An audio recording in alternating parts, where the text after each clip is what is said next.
Hey, what's up, Bigrat310 back at it. I've done the Q&A in a long time. I got like 10 questions here. Might have to do 2 parts, but I'm not sure. I'll explain after I have time. Okay, this first question is from one Barcelona fan. What is one spot you've never seen wrestling that you would like to see? I don't really know how to answer that question. If I've never seen it, then how will I know what it is? I can give it a shot here. Spot in wrestling. I'm gonna be a little creative. Okay. You take steel steps. You take out a table. No. You take out a ladder. You put it on the ramp, like you know the way that that Jeff Hardy did it to Edge at WrestleMania 23. Not the ramp, like you know the apron area. You put a table over that. And then you are on a ladder, like here can be the horizontal ladder on the apron area, and here can be the other ladder. A big one, you go to the very top of it, you make sure another wrestler's there, and you do the Mick Foley dropping with a chair, but do it with steel steps. Do it, ja, boom. That would be a pretty cool spot, but I've never seen it before. Do you think there was any way the Spirit Squad could have been used well? Because I personally think that they could have been utilized well if they were not caught up in being the first Squash DX. Hell no. Hell fucking no. I think if the Spirit Squad wasn't part of DX, their careers would have gone straight down the toilet immediately. They had no chance. DX made their careers. DX made the fucking Spirit Squad. They made the Spirit Squad be moderate main eventers. What I mean by that is like mid-carders, but like not really, but kind of. DX made the Spirit Squad. If the DX was never part of Spirit Squad, they would have held the titles, I guess, for a while. But, you know, eventually lost them.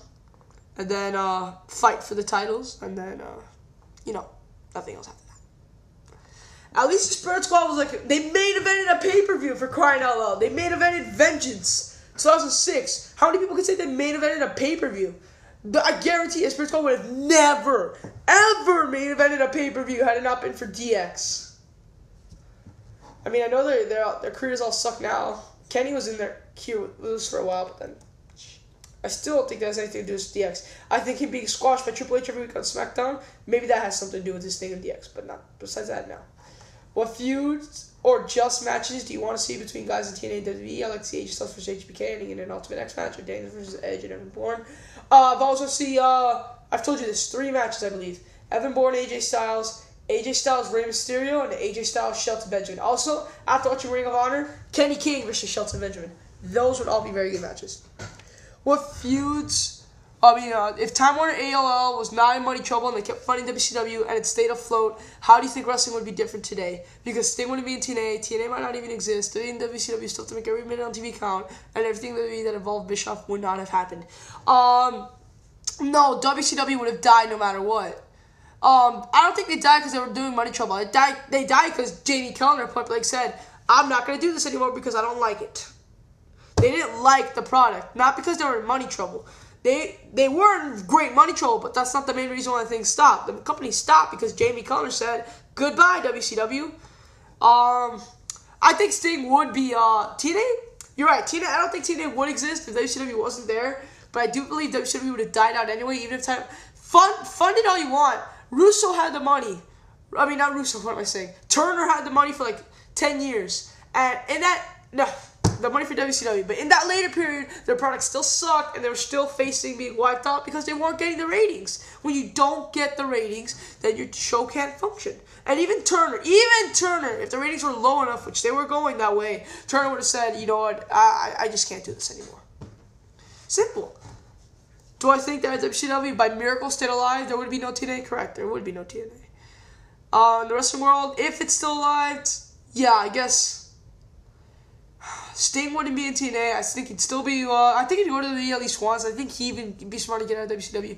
And I also think Bischoff would have got off WCW too. I mean, he left right before the end of 2001. He left WCW. And he would have went back to WWE and do the general manager thing. That still would have happened. If he wasn't general manager of Raw, simple. They would have just gotten someone else that was tyrannical enough. I don't think the wrestling world would be that different. I guarantee WCW would have made it, but if they did, I guess I don't know. It's really hard to see because their product was just going downhill and they had no direction. Maybe the feuds would be going on, maybe not. Maybe it'd be like a year thing. This year WWE's better, this year WCW better, but we just can't know. Timmy Jock TW says, seeing as both Christian and Philly in the Money Bank match, do you think Jack's ready to finish that WrestleMania? Who do you think he will fight? I think that leak, like I said, guys, we're not taking the false leaks seriously. I know I said a lot of leaks are false. I think JBL's retirement might not be true. I think Vince McMahon's hate of Christian is not true. And I don't think Vince's hate of Jack is true. And I don't think this ECW thing not happening is true either. Because they were supposed to have a Diva special, and they axed that. They said they were going to have it, I think, just so we would think they weren't going to have an ECW match at Mania. But now, look, they put Swagger and Kid versus Dreamer and Bourne. I guarantee you something's going to happen at Mania. I see Jack Swagger maybe not defending the title as I want him to. If he defended the Fatal 4-Way, that'd be just a miracle. That would make ECW amazing. I'd rather just see Kid and Bourne. I think that's what everyone wants. But if they want to do Swagger Bourne, no problem. Bourne is that good. Like I said, I saw a 4-minute match between Bourne and Matt Neely, and it could have been match of the year because that's how good Bourne is. So, yeah, I think Jack Swagger will fight, and I think he'll defend against Bourne. And if not, against the Fatal 4-Way, because I don't see him defending against Dreamer one-on-one. Volgrass says, who in your opinion was the biggest star, Rock or Austin? Austin. Because Rock left the same time that Austin left, pretty much. It was around that same time. And Austin was popular a lot longer than The Rock, and Austin drew more. So yeah, I gotta say Austin. Who do you think was the worst gimmick to ever grace the ring? The Mantar was pretty fucking horrible. The Gobbledygooker was horrible. And Suicide. Yes, Suicide. Made from a video game, and it's sending a positive message to everyone out there. One of those. I honestly think Suicide's in the top worst gimmicks of all time. If you can one star from TNA, one from WWE to make a tag team, can you pick? I.e. the same chemistry. Kind of like before, Kenny King and Shelton Benjamin definitely would be a must tag team. AJ and Ray could be good. AJ and Shelton could be good. And AJ and Bourne could be very good. In your opinion, who do you think has been the top 5? I'm going to make a video on that. Because I've been asked that before. I'm just going to make a video on that. The top 5 ever WrestleMania matches. I won't do 25 like Sports Freak and Spinnernet, but I'll do enough. Hey, Bigrat. This is from, that's from Suwan. Oh, no. This next question is from Suwan. 7. Do you think they'll put Hell in a Cell match of Randy Orton and Triple H match? The Hell in a Cell match of Randy Orton and Triple H be a match? And whatever. He worded wrong. Why no? What did he want? Triple H beat Randy Orton at WrestleMania 25? No, they won't put Hell in a Cell. I don't think they will. I mean, why? There's really like no foundation for it, I guess. They need that just regular match, Hell in a Cell. And I assume interference is gonna happen. You can't have that in Hell in a Cell. Why does nobody? It's not that nobody wants Triple H to be Randy Orton. It's like no one thinks it's gonna happen. They've been hyping up Randy Orton so much.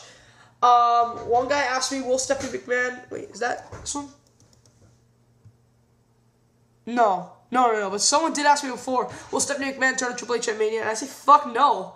Why have they just revealed the secret of Triple H and Stephanie being married in real life and then just act it and pretend like they're not again, like they did for the past 10 years? Seriously, I mean, come on, why would they do that? Why would they have Stephanie turn Triple H? Unless, like, maybe in real life they got a divorce, which they're not. Then maybe it'd be okay. It'd be sick and weird, but, like, it would make sense. Now, like, what's the function of it? What, keep the secret again for 7 more years? Triple H eventually forming the X again with Shawn Michaels, making more jokes about it? No. And no one thinks Triple H is going to win. That's the thing. It's not that they want. They just don't think he's going to win. I personally don't think either. I think Randy Orton's going to take this one. But I think Vince or Shane is going to help. Not Shane. I think Vince is going to help Orton to win, not Stephanie. That's my opinion. Ooh, wow. In one take. Hey, Bigrat, want to ask a couple things. First, what do you think of the Hardy Boy reunion with the match of Mania? Matt saying he was sorry. Think that there's definitely a possibility. Wrong. Nope. Not going to happen. Not going to happen. No.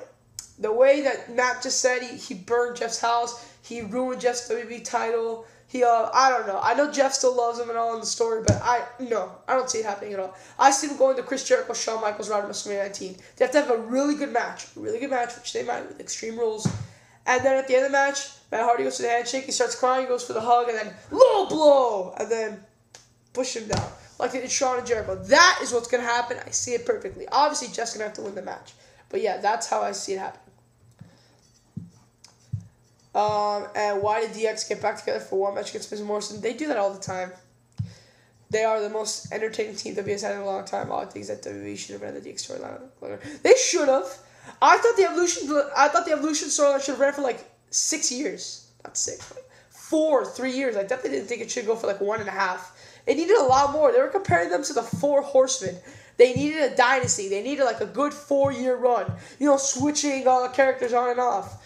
That would have been perfect. Maybe even take a face run. You never know. They could do it. So I thought that should have lasted a lot longer. DX, yes. I love DX. I'll admit, I thought it was very entertaining. I do think it should have gone longer, but like, I don't know. I think Triple H's injury, like, it really hurt everything. Triple H was supposed to fight John Cena again at Mania for like their rematch. And I think that was supposed to happen last year too. I'm not so sure, but I think last year Triple H was supposed to fight Cena at Mania, but Cena got injured this time. So they've been trying this for a long time, and they just decided, you know what, let's just have Triple H Cena at Night of Champions. So yeah, I believe that if DX